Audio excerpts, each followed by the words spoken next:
You are listening to Meet to the Thriller Author, the podcast where I interview writers of mysteries, thrillers, and suspense books.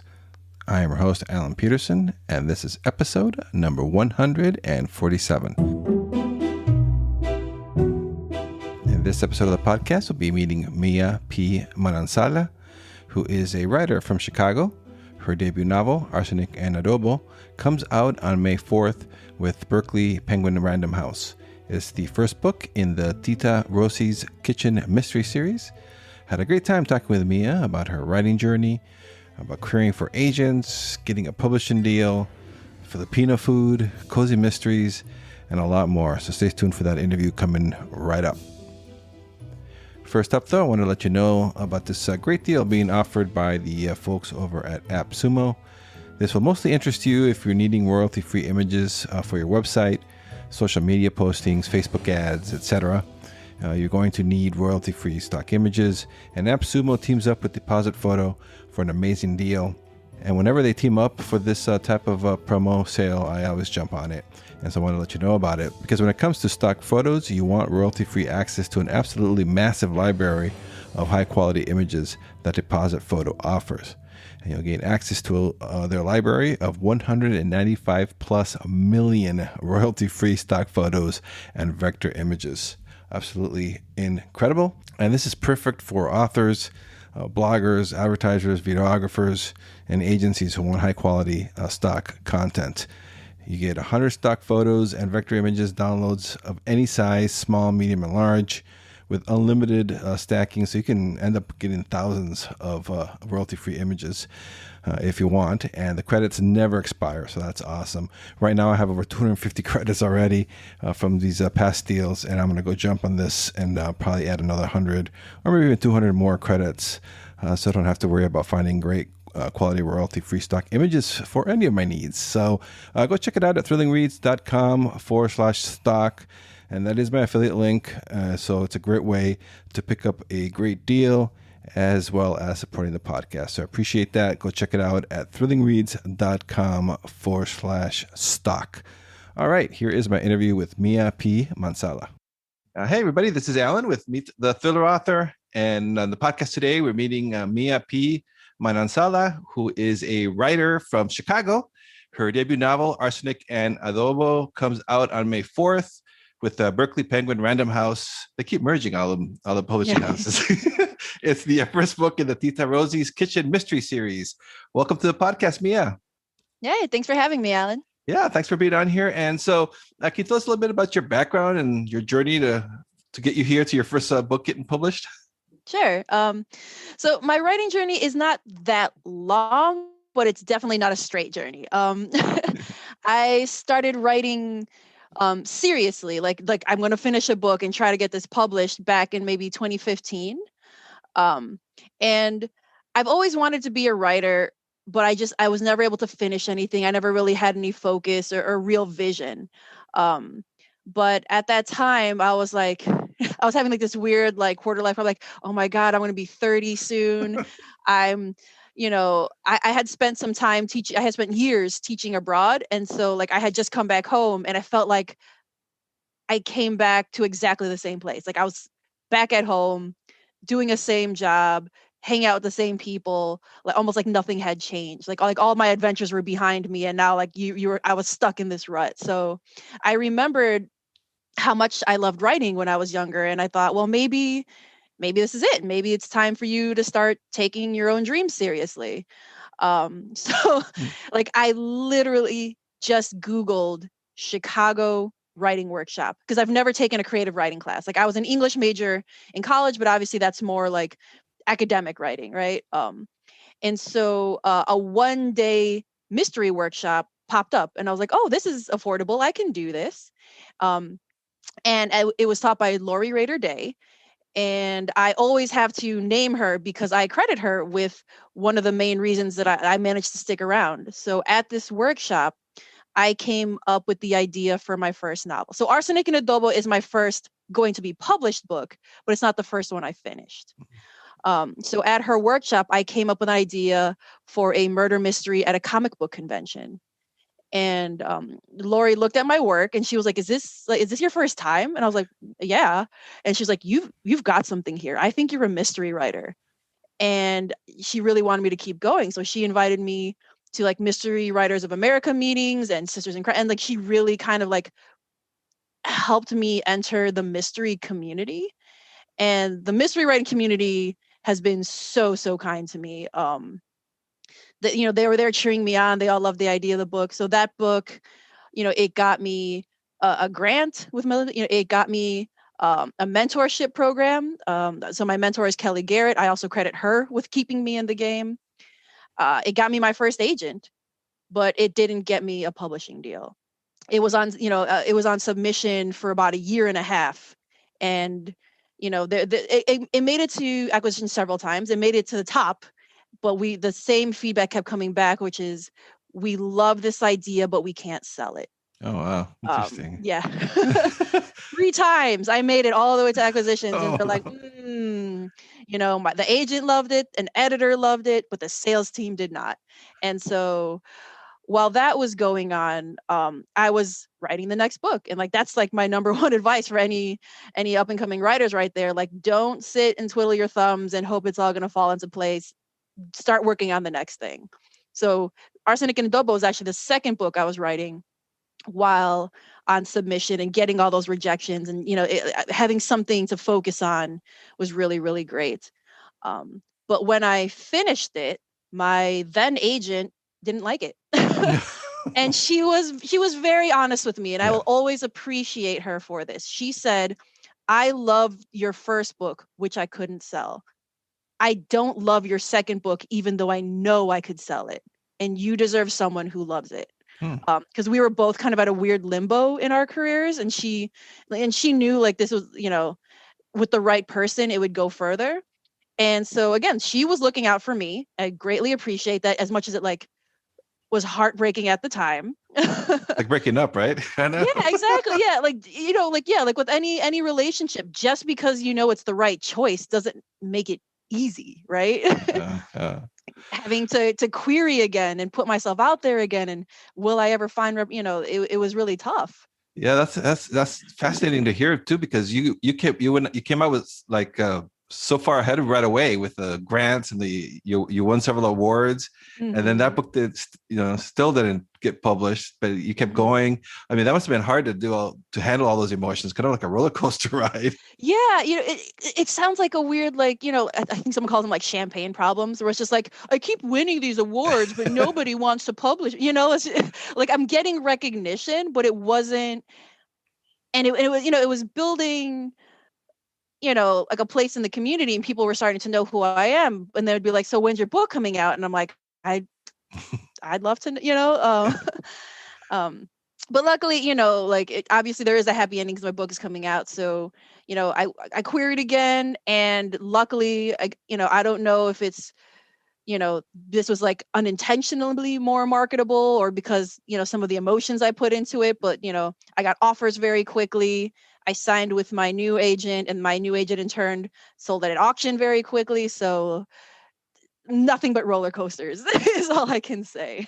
Well, that's really cool. And I noticed that before we talk about your writing and your book, I noticed that on your website that you're a book coach. And I just wanted to say that because I know I have a lot of aspiring writers listening to this podcast, because you basically queried twice successfully. I mean, so you really know, you really got that part down. So that's kind of cool if anyone's struggling with that to check your website out.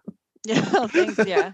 And also, you know, because like I know how it feels to be on the other end. Like I said, I had a mentor. So I had someone, I was lucky enough to have someone with me every step of the way. You know, even though that first book didn't fit, you know, I don't want to use the word fail, right? Because it did what I wanted it to do. It's not my fault that it didn't get published. But even though that book didn't get published, she was with me the whole time. Everything I learned, I was able to apply to the second book. She was with me through the journey. So, you know, we're still really good friends, and we're co-mentors now in that program. So like, I know how disheartening it can be, but I also know that like you have to keep going, and having people on your side is part of what helps you keep going. So that's why I started book coaching. And so were you a fan of mysteries before you started to write them as a reader? Were you a fan of the genre? Oh yeah, Yeah. always. I grew up in a multi-generational household, so I was I was that little kid watching like Murder She Wrote and Matlock and Perry Mason with my grandparents. My mom was a big like Nancy Drew fan. I grew up with Encyclopedia Brown. Um, my parents didn't really limit my reading. Like if it was in the house, I could read it. They didn't stop me, which good and bad. Yeah. But my mom was like really into like Mary Higgins Clark. So like, I was in grade school, like buddy reading Mary Higgins Clark with my mom. I got into cozy mystery because of my mother. She works at the library. She randomly was like, "Did you know that they write mysteries about like cookie bakers? Like culinary cozy things?" And I was just like, "Okay, sure." It's one of the few things we have in common. So I started reading the same books as her, so we could have something to talk about. And I just kind of like really fell in love with the genre. So you must be really excited to have your first book coming out, and it's a culinary mystery Yes. subgenre, right? Yeah, that would be Yeah. awesome. Like I joke about like I can't tell my mom anything that's supposed to be like a publishing secret because like things are supposed to be like revealed because it's really sweet, but she's like so excited every time, especially because she works at the library. So she's always telling the librarians, it's like, "Did you know?" And I'm just like, "Mommy, stop." That's sweet. Yeah, it's really, really sweet, but I have to be Yeah, careful for what I let business. her know. Yeah, on the Yeah. business side of things. Yeah. Yeah. So tell us a little bit about your book, Arsenic and Adobo. How did it all come together, and what's it about? Yeah, sure. So it's a culinary cozy mystery. And it's set in a Filipino family restaurant in a fictional Midwestern town, just a couple of hours outside of Chicago, where I'm from. And it follows, I wanted to play a lot with some of the tropes of the genre. And early on, I had kind of noticed that a lot of the cozies I was reading at the time, obviously not all cozies, but the ones I was reading at the time followed a lot of rom-com tropes, which was, it's always a young woman from a small town. She moves to the big city to try and make something of herself. And for some reason, she can't hack it, whether it's like a failed relationship or her family needs her. So she has to return back home. And like, there's almost always like a family business or like a small business thing. And you have to reintegrate yourself into the town and fall in love, either romantically or with the town or with Christmas, something like that. So I wanted to play with that. So it's my protagonist Lala Macapagal. She is from a town called Shady Palms, Illinois. She moves to Chicago for school and to try to make big things happen for her. She gets through a horrible breakup, runs home to kind of lick her wounds and also help out her aunt's restaurant. And she runs into her high school sweetheart, but it because it's a mystery and not a rom-com. Mhm. Her ex-boyfriend is a horrible jerk. He's the town's vindictive food critic who's been trying to get her family's business shut down for like a while now. And while he's there at the restaurant one day, trying to write a review, he passes out at the table and then later dies. And of course, it's murder, and she becomes a prime suspect. And so she's consumed with trying to clear her name as well as save the family's restaurant reputation. Oh, awesome! Yeah, and is that going to be part of a series, or is it a standalone? Or? Yeah, it's a series. Currently, I have a 3-book contract with Berkeley. So the second book is has been written. I'm waiting on feedback from my editors so I can start the revision process. And I'm also currently working on book 3. Like fingers crossed that it does well and I can do more than these 3 books. But there's definitely more than this one. Oh, that's awesome! And then how does that work when if you're revising? Do you like can you do both at the same time? Like you revise in the morning and write the new one in the afternoon, or do you have to stick to one? Oof. The honest truth, it depends on how tight which deadline it is. Oh, the deadlines. Yeah. So like in an ideal world, I would focus on one at a time. But that's not how this works. Yeah. You got to promo one book, revise another book while drafting the third, so that's kind of the world I'm in. Luckily, the good and the bad thing about like, publishing is they'll go long stretches where you don't hear anything. So like I'll have like a couple of months like, yes, I can forget about this and like really, really dive into this one thing. But it's also one of those like hurry up and wait. So like you'll get nothing for months, and then suddenly like, hey, there's these 5 things we need you to look at, and we need them like yesterday. And you're just like, oh, so it's hard for me to switch. Like I can't do like one in the morning, one in the afternoon, unless like I'm really, really pressed for time. Because like I'm a bit of a slow writer. I try to immerse myself as much as possible. And so even though these are the same characters in the same world, I'd feel really silly if I accidentally mixed up, like the crimes or what was particularly going on, since they are, pretty different from book to book. And so we were talking about with a culinary mystery angle. So obviously the food is very important. How do you merge that in the food and the writing? How did that come together for you? And is the food, is it Filipino food? Can you tell us a little bit about that? Yeah, it's Filipino food. So the way I look at it, a lot of times in the culinary, it's just like, oh, this is here like a fun, cool recipe that someone fits thematically. With me, because it's Filipino food and because food means so much to me as a kid from an immigrant family, a plate of food is never just a plate of food, especially not in my writing anyway. So like I use it to show character. I show it like development, like relationship dynamics. I use it to maybe, teach a little bit about my culture, people who are not familiar with what Filipino food is or how it's eaten, or like the wide variety that's there. Like arsenic and adobo. We say adobo is like the Philippines' national dish, but there's no one recipe. It's an archipelago of over 7,000 islands. People are going to look at my recipe and be like, that's not how my mom makes it, or my grandmother, or in my case, my dad, but that personal touch, I think, is what is kind of important, right? For me, like food is family, it's community, and it's a way of showing love. And in this family particularly, that's how Tita Rosie, her aunt who runs the restaurant, not to generalize too much, but in a lot of Asian cultures, particularly Filipino cultures, like the words "I love you" are not things that are said, right? These are things that are shown. And for this family and for many families, food is how that love is shown. And so even though it doesn't necessarily, well, I mean, in some ways at times it's the mystery, like no spoilers, but but the reason it's such a huge focus is because for me, it's about the character and it's about bringing the community together. What about like the recipe component? Do you like put recipes in there? Could somebody follow one of the recipes in the book, or how does that work? Yeah, there are recipes at the end. Oh, cool. Yeah, so it's really fun because like if I'm like baking and making sweets, I can be like, it's research. It's not me procrastinating from writing. Yes, I'll definitely use this later. And so, how did it go for you? I was curious about the research process. I mean, how did that go for you? Like, what's your research process like before you sit down to actually write the book? Well, so I try not to research too much in the beginning because I don't want to, because like a lot of times when I was writing my first book, like I would be writing and I'm like, oh, is that how it really is? And I'd stop writing and then go down a research hole and then like, oh, well, like there's my day. I got no words down because I started Googling things. But in book 2, with this book, I learned, oh, maybe I should research some things because in an earlier draft, I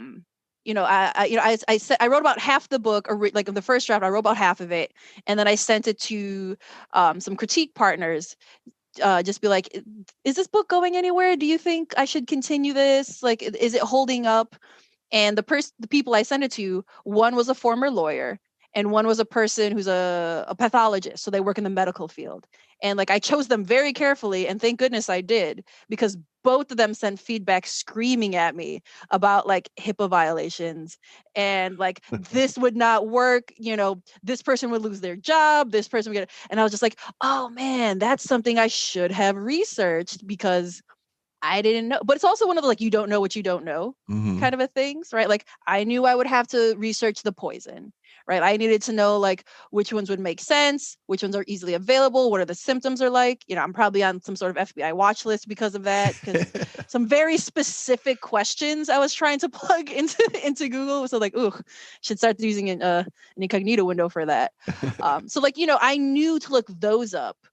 But those were like, well, I don't need the nitty gritty yet, right? I can just kind of bracket and do that later. But some things like the legal aspects, I was like, oh, wow. If like big plot points are hinging on me getting this thing right, I probably should have researched that first instead of having to go back, cut all of that out and then rewrite from there. So yeah, I mean, yeah. Yeah, but like you said, you only know what you know. I used to work in insurance, so I know about HIPAA, but most people would be like, "Huh, what's that?" Yeah. I mean, like it's not a spoiler, so I can say so. Like in the original thing, my protagonist cousin is a nurse at the hospital, and she asks her for information on the victim, and I thought like, well, this person is dead, right? Like, it wouldn't hurt to know maybe some information about what led to it. Like, oh no, apparently, even after death, it's still like legally binding. You cannot do that. And I mean, in the end, it worked out better because that was lazy writing, if I'm going to be honest, right? Like, oh, I have this connection. I'm going to walk up to them. I'm going to ask for the information. They're going to give it to me. That's great, but story-wise, it doesn't really go anywhere. That's like just happening to be in the right place and overhearing information. Like the character should be able to work for it. So even though that was like not great throwing out all those pages I had already written, it forced me to be more creative. So I do appreciate that at least. And do you outline your books before you start to write them, or you write by the seat of your pants? I'm a bit more of an outliner. Like I'm not a heavy outliner. Like there are people I know, like I said, like 13, 14, 15 page outlines. Like that's too much for me. I do this thing called the Inside Island that I learned through my book coaching certification course, where it's like I think up the major plot points ahead of time, like just so you can see like the shape of the story and then how they fit in and why. And then once I have those major building blocks, then I can go ahead and write. And what do you use to write? Do you use a Word or some other program? I'll use Word. Like I used to use like Google Docs all the time, but then now I use Word. And I also, if I'm drafting, I tend to use the Alpha Smart Neo. Like it's like a word processor. Yeah, I remember those. Yeah. You can't do anything else. Exactly. The little screen. Yeah. Exactly. The screen is tiny. There's no internet connection. Because I'm one of those people, when I first started writing, as if I'm so far behind, but like I would spend so long polishing those early pages and never really moving forward. Which, like sometimes those early pages don't even make it into the book, right? Like sometimes you start in the wrong place and you spent like months polishing pages that don't even make it in. So I think I tend to shine during revision. Drafting is not my strong point. So an Alpha Smart forces me to be like, well, I can't go back. I can't revise on this thing. So I just have to keep pushing forward and just get this general idea down. And then later on, I can actually make it good, right? The point of the first draft is not that it's good. It's that it's done. Yeah. And then everything else comes later in layers. Yeah. And so I was kind of curious too, with this the crazy pandemic year that we've all had. How has that affected? Has it changed your writing process at all, or did any delays in your publishing? How has that affected you?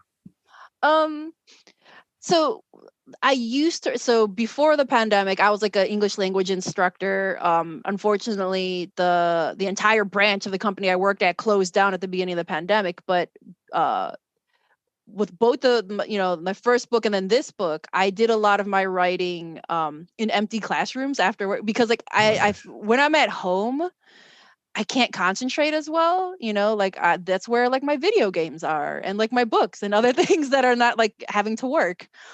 So like I would just lock myself in an empty classroom for hours and be able to write and focus that way.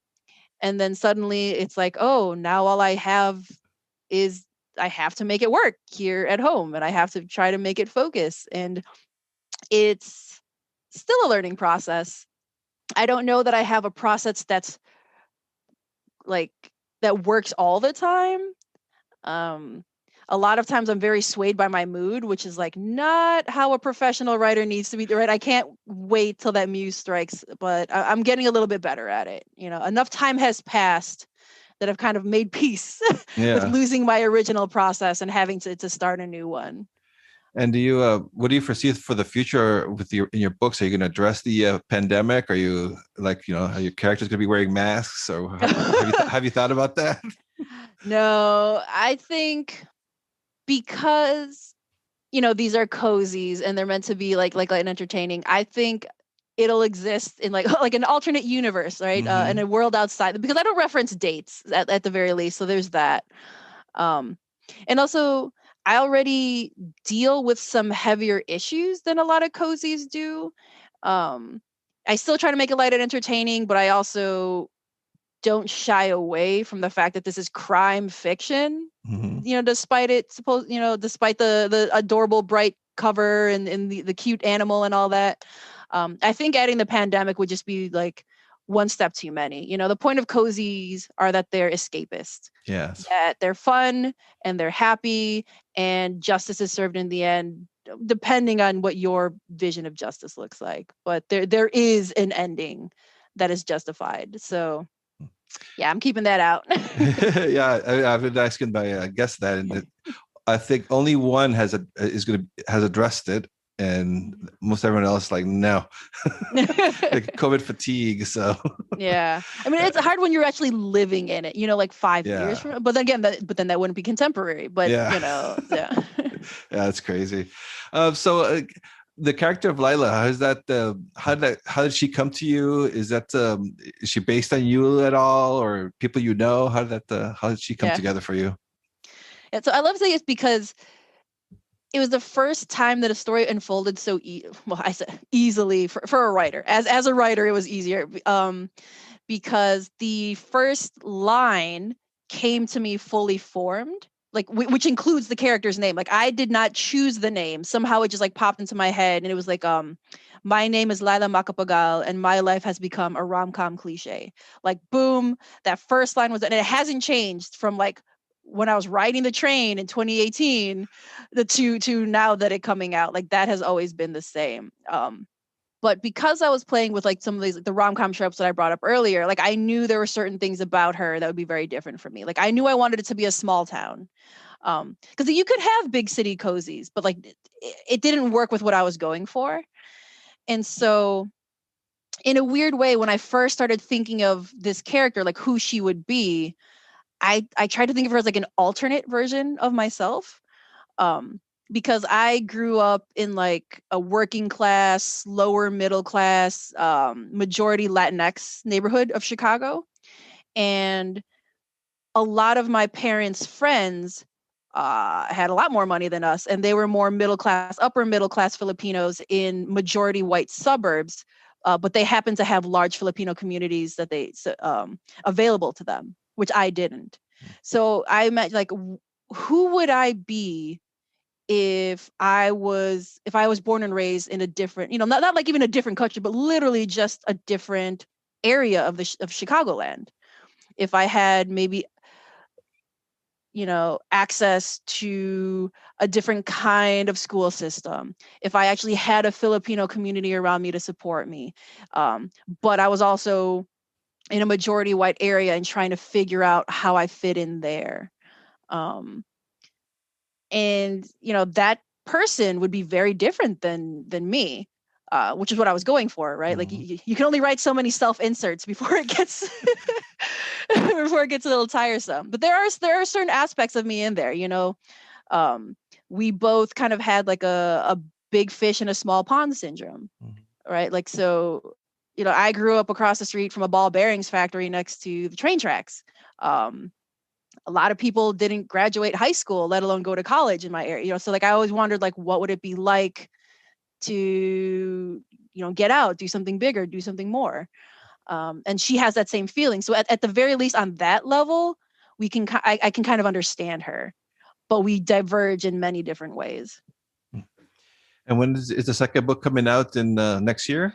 It's February 2022. Oh wow, they already have the date and everything. Yeah, I mean the cover the cover is already finalized. The back cover copy it comes out. I'm not sure when this is released, but the cover will be out about around May 8th, around the same week that I debut. Oh, So okay. I have a lot of like, oh, you like this book? Well, this one's already ready for pre-order, kind of a Nice. thing. Yeah, Yeah. I love your covers too. Were you excited when you first saw that? It must have been so cool to see that for the first time. Yeah, it's because like I'm not a very visual person. So like writing descriptions is like the hardest for me. So in first drafts, it's always like insert description and I'll figure it out later. So like I didn't know what to expect. Like they asked me like, what are some things you would like to see? And most of my friends actually had like covers that they loved and wanted to reference. And I didn't know like what cover would be right. So like all I said was like, you know, if she's on it, I want her to look actually like Filipino, like not like generic Asian, which unfortunately happens to a lot of things. Mhm. I want the dog to be on there because this is a cozy after all, you got to give the people what they want. And like and the food, right? Like it's titled arsenic and adobo. Maybe we can work that a plate of food in there somehow. And like they took my very vague like that was like literally it. I gave them those three things. And then, they eventually came up with the cover that you see now. And I'm just like, I love it so much. I put it on everything, as unfortunately this is not visual, but Alan can see that there's a giant canvas hanging in my office of the cover.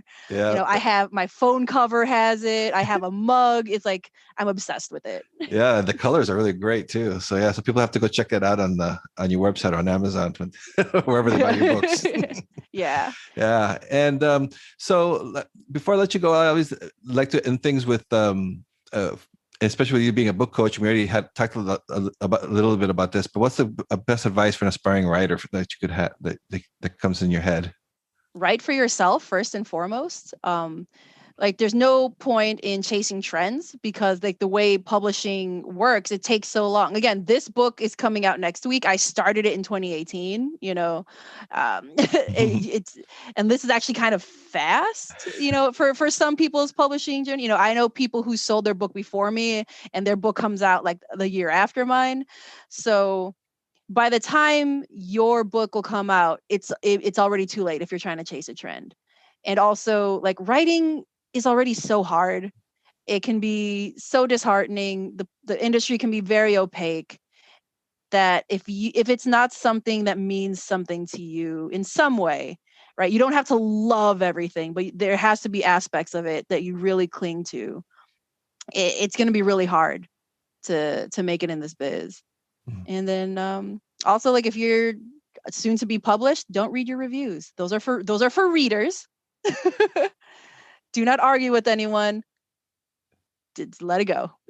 Yeah, I agree with that. Yeah, good or bad, stay away from reading your reviews. Mm-hmm. I mean, the book's already done. I'm sorry. I can't change it for you, but I Yeah, really appreciate you taking the time to read my book. yeah, yeah. You're not gonna please everybody either, so Yeah, right. It's not for everyone, and I yeah. fully understand that. That's fine. Yeah.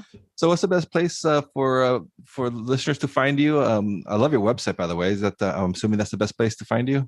Yeah, so that's my website, which is www.miapmanansala.com. You can also find me on Facebook, Twitter, and Instagram, mostly Twitter and Instagram, at MPM the Writer. All right, great, Mia. Well, thank you so much for coming on the podcast and talking to us. Really enjoyed chatting with you. All right, thanks for having me. Thank you for listening to this episode of Meet the Thriller Author. If you have a moment, please do check out thrillingreads.com/links, where you'll be able to rate and review this podcast, or simply rate this podcast wherever it is that you're listening to it, be it Apple Podcasts, Spotify, Google Podcasts, Audible, Amazon Music, whichever podcast app you prefer.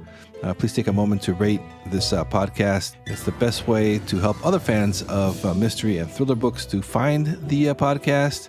And it helps me get the word out, and so it's the best way to support the podcast. So I do appreciate that. And if you're interested, you can join my Thrilling Reads mailing list. You'll find the sign-up form at thrillingreads.com/links. Once you subscribe for free, you'll be notified about discounts and deals on great books in the mystery, thriller, and crime fiction genres. You'll also find my social media links and my author website over at thrillingreads.com /links. So check it out and say hi. All right. Take care and stay safe until we meet again on the next episode of Meet the Thriller Author.